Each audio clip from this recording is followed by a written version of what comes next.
Hi friends, ఈ tablet మనం మింగిన తర్వాత మన కడుపులో ఇది ఎలా వర్క్ చేస్తుందనే దానికోసం మాత్రమే ఈ వీడియో చేస్తున్నాను. అంటే ఒక డెమోగా మాత్రమే చేస్తున్నాను. చూడండి, పూర్తిగా వీడియో చూడండి.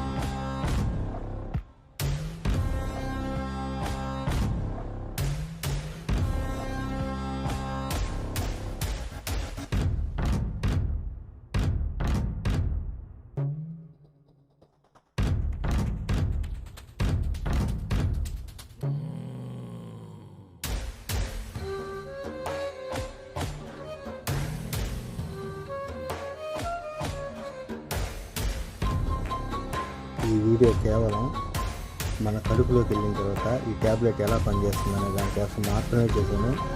ఎవరో తప్పుగా అయితే అనుకోవద్దు. మీకు కానీ వీడియో కనిపిస్తే లైక్ చేయండి, షేర్ చేయండి, మధ్యలో సబ్స్క్రైబ్